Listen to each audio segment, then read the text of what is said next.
There are no proper schools. Refugees cannot attend the public schools that are there. All right. So the education is very informal.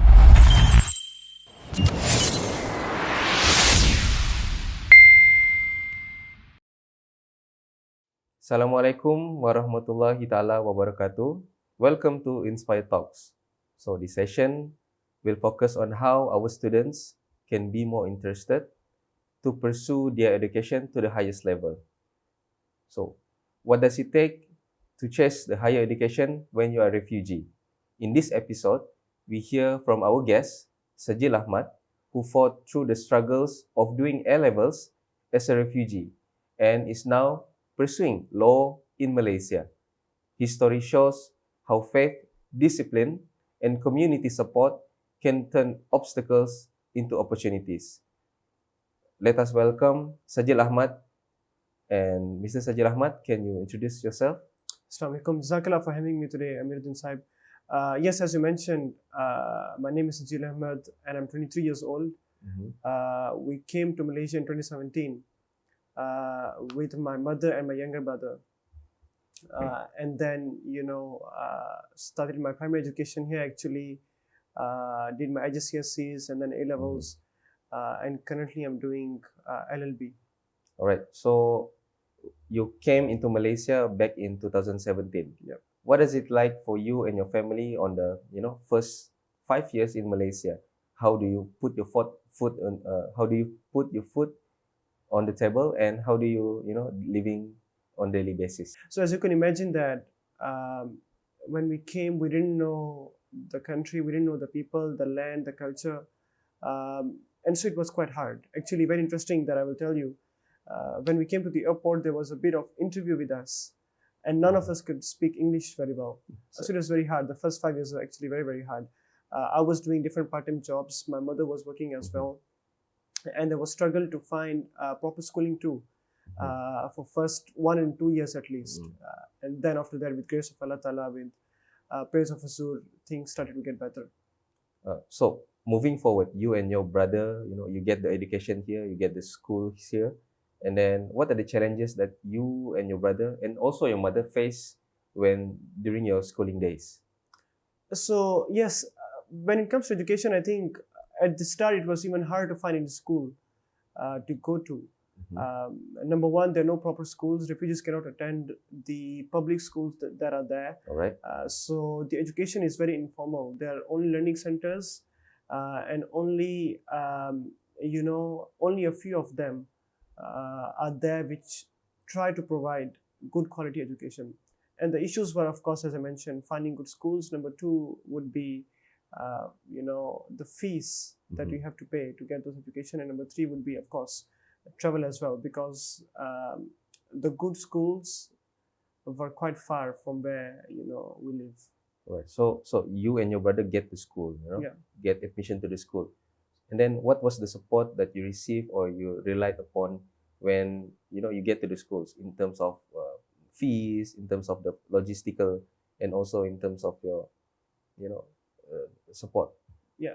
Basically, I think the support was from the whole community. The support was from my family as well. My mother was, being Asian mom, she really pushed us to go to school. So that was a motivation from her as well, to, continue moving forward. That was number one. Number two was community support as well.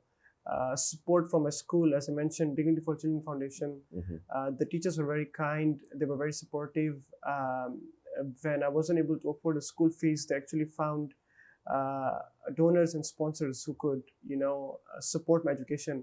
And of course, Jamaat as well was very, very supportive in my journey of education. So being an Ahmadi, being a Kadim yourself, how did being an Ahmadi help you, shaping you to become, a better person in life?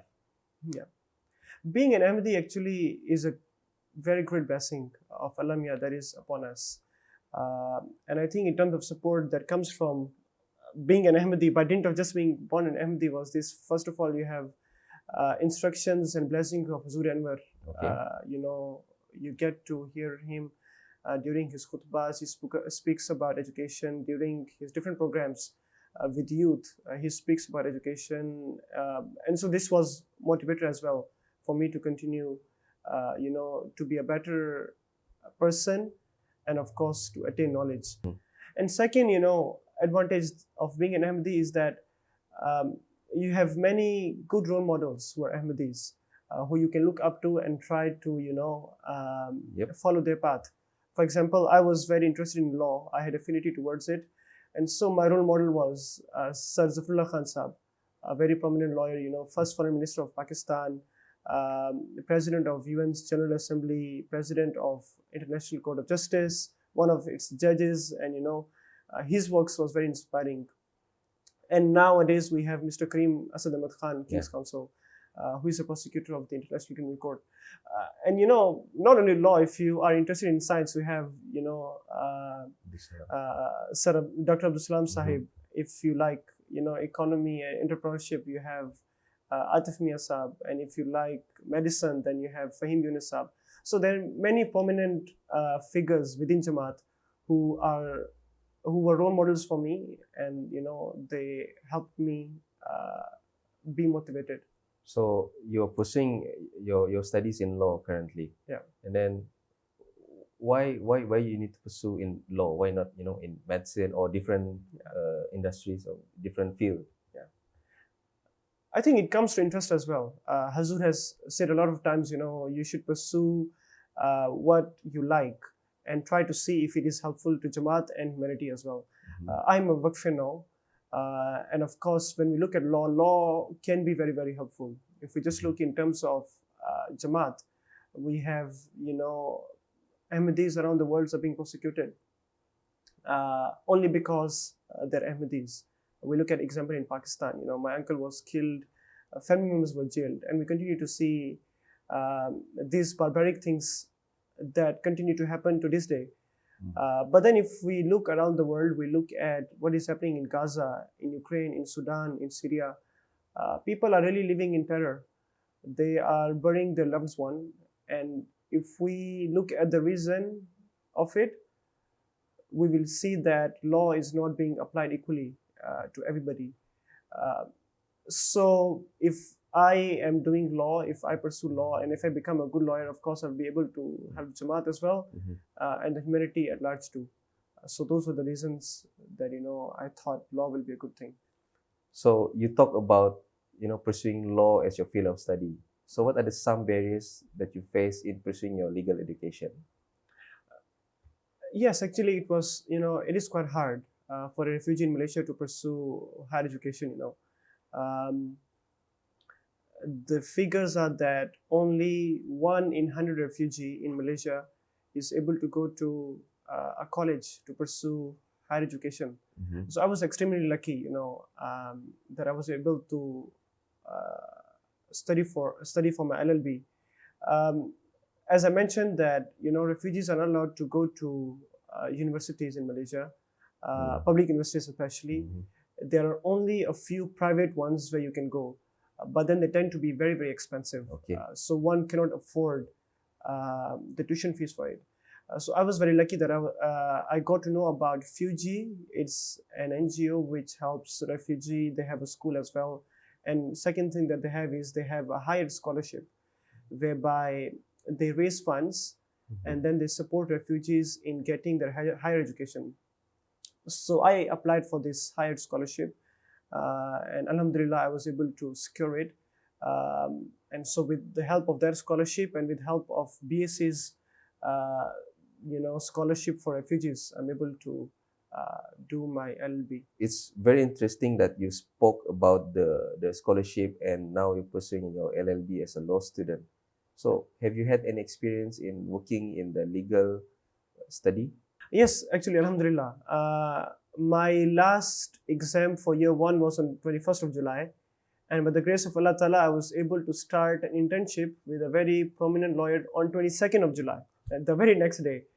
So I was able to apply what I was learning in classroom to the field. And there were many things that were not taught in the school that I was able to learn in this 1.5 month of my internship that just finished. So we talk about your education journey, your family journey, your your ICGSE journey, and we talk about the scholarships and also your internship experience. Yeah. So what's next for you? Is there any interest to study overseas? So my year 2 is starting very soon. Inshallah, I will also be applying to see if I can continue my studies in the UK. So pray for me. If that happens, that will be a very interesting thing, But of course, inshallah ta'ala, I will be starting my year 2 for law actually next week. All right. Yeah. So is there any message that you want to convey to our youth, our students that have the same kind of struggles? Yeah. And the same kind of challenges, Yeah. the same kinds of obstacles? Yes. Is there any message that you want to share to them? Yes, especially those who are refugees, they might feel that there are many burdens, and that is actually very true. It's very hard to pursue education in Malaysia. There will be many financial burdens. There will be other obstacles that will come on the way. But then Allah Ta'ala says in Holy Quran that He doesn't burden a soul beyond what they can, beyond the capacity. Yes. So you should really believe in that. If you really are in love with education, if you have determination, Allah Ta'ala will make ways for you. Try to seek the opportunities, try to speak to those who have already studied, and they will be able to mentor you. There is one poem that has a Muslim author actually wrote. It's very interesting. It goes like this. It says that मैं अपने प्यारों की निस्बत हरगिज ना पसंद करूँगा कभी वो छोटे दर्जों पे राजी हों और उनकी निगाह रहे नीची. It says that I wouldn't love for my community members, I would say, that they have low eyesights on small goals, but I want them to have higher goals. So I think everybody, especially being an Ahmadi, being a Waqf, we should have higher goals and we should try to achieve them. And inshallah Allah Ta'ala will help. And of course, again, as a Muslim, Islam says that there is nothing that cannot be attained with prayers. So if you pray, if you try your best, inshallah ta'ala, you will be able to do very, very well. So there are many opportunities. Try to, look for them, and when you get them, hold them with your two hands. Right. Sajeel, you were able to serve Jamaat, and how does the service of Jamaat help you? Yeah, alhamdulillah, I was very, very fortunate and very, very lucky that Allah Ta'ala had gave me blessing of serving Jamaat. I served as a Saik, and then I was a Muhasil. I served as, Qaid Nakoda as well.